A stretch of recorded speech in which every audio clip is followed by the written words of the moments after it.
Halo teman-teman, hari ini kita akan menjelajahi konsep adab dalam Islam dan bagaimana kita dapat menerapkannya dalam penggunaan media sosial kita. Adab atau tata krama adalah bagian integral dari ajaran Islam yang mengajarkan kepada kita bagaimana berperilaku dengan sopan, hormat, dan santun. Mari kita mulai dengan menggali apa yang Islam katakan tentang adab dalam interaksi sosial. Sebagaimana yang diajarkan oleh Nabi Muhammad SAW, sesungguhnya aku diutus untuk menyempurnakan akhlak. Ini menunjukkan betapa pentingnya akhlak yang baik dalam kehidupan seorang muslim. Kini, dengan popularitas media sosial, kita memiliki platform yang kuat untuk berkomunikasi dengan orang-orang di seluruh dunia. Namun seringkali kita melihat bahwa adab sering diabaikan dalam interaksi online kita. Sebagai umat Islam, bagaimana kita bisa memperbaiki hal ini?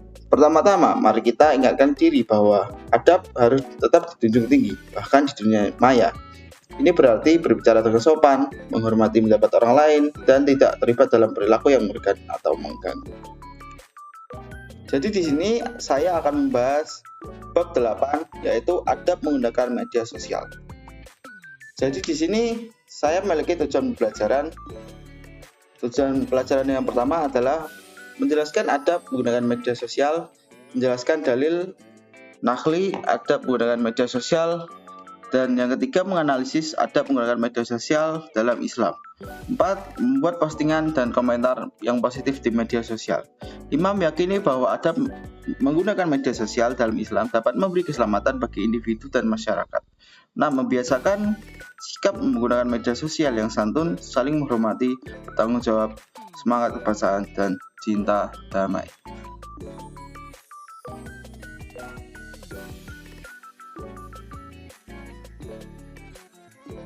Pentingnya adab menggunakan media sosial. Seiring dengan perkembangan teknologi dan internet telah menghubungkan setiap manusia ke dalam sebuah dunia baru, dunia digital tanpa batas. Internet dapat menghubungkan berbagai belahan dunia yang tidak dikenal sebelumnya dengan cara mengkoneksikan komputer atau HP dengan jaringan internet. Saat berinteraksi dengan menggunakan internet di dalam jaringan, naluri manusia sebagai makhluk sosial muncul. Hal ini yang menjadi dasar naluri manusia sebagai makhluk sosial. Hal ini yang menjadi dasar munculnya media online, termasuk media sosial yang mampu mewadai para pengguna internet di seluruh dunia. Medsos sangat mempengaruhi kehidupan manusia dari bangun tidur sampai mau tidur. Medsos berada dalam genggaman. Medsos mempunyai dampak positif dan negatif. Di antara manfaatnya adalah memudahkan dalam berkomunikasi, bersilaturahmi, dan kemudahan mendapatkan informasi. Selain itu, medsos juga bermanfaat untuk media belajar dan bisnis. Di sisi lain, medsos juga dapat berdampak negatif bagi penggunanya seperti hoax, ujaran kebencian, perkelahian, pornografi, radikalisme, terorisme, dan lain-lain. Contoh nyata adalah hasil pantauan tim AIS Ditjen Aptika Kementerian Komunikasi dan Informatika per tanggal 5 Mei 2020 ada 1.401 konten hoax dan disinformasi tentang COVID-19 yang beredar di masyarakat. Sedangkan dalam ujaran kebencian, data dari Media Tempo tanggal 20 November 2020 bahwa salah satu media sosial terbesar dari 10.000 tayangan konten sepanjang bulan Juli sampai September 2020 terdapat 10 sampai 11 unggahan yang mengandung ujaran kebencian. Dari penjelasan di atas, dalam bermedia sosial perlu ada adab. Adab ini untuk menghindari dari dampak negatif yang merugikan diri sendiri atau orang lain. Harapannya, dengan adab bermedia sosial ini, semua penggunanya aman dan nyaman serta lebih bermanfaat. Jadi pengertian adab menggunakan media sosial secara bahasa adab artinya adalah adat istiadat.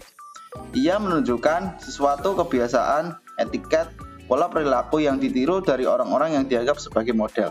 Secara istilah, adab adalah kebiasaan dan aturan tingkah laku praktis yang mempunyai muatan nilai baik yang diwariskan dari satu generasi ke generasi berikutnya. Sedangkan media sosial yakni media berbasis internet yang memungkinkan pengguna berkesempatan untuk berinteraksi dengan orang lain dan mempresentasikan dirinya dengan khalayak luas maupun terbatas yang dapat mendorong persepsi interaksi dengan orang lain.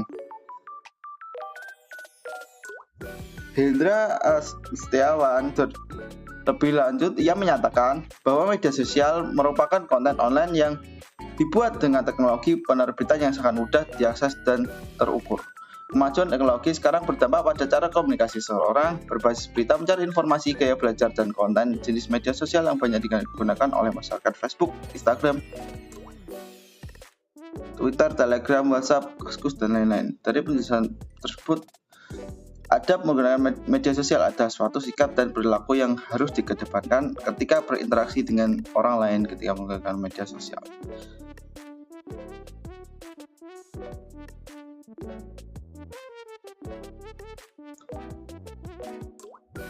Dalam menggunakan media sosial perlu adab bagi penggunanya. Apa saja adabnya? Silakan kalian simak penjelasan berikut ini.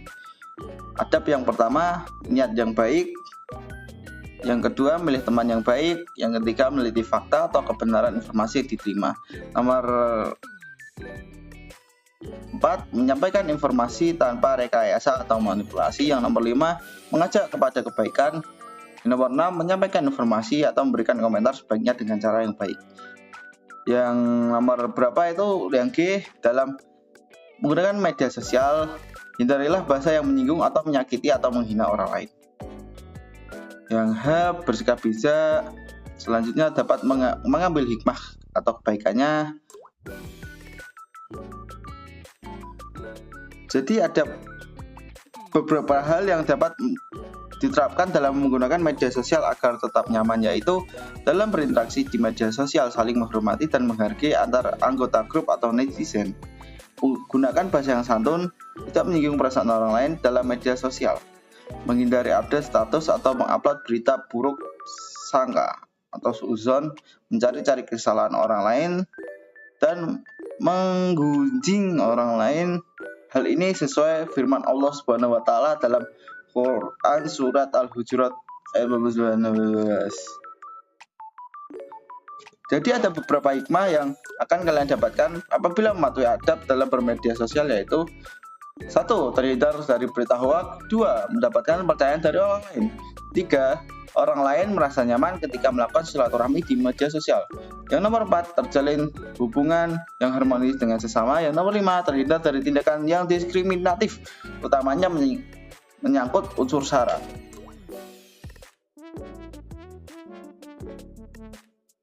Jadi sekian untuk pembahasan bab 8 saya. Jadi untuk teman-teman yang ingin melakukan download file yang saya gunakan di ini, kalian bisa download di link di deskripsi. Thanks for watching, see you.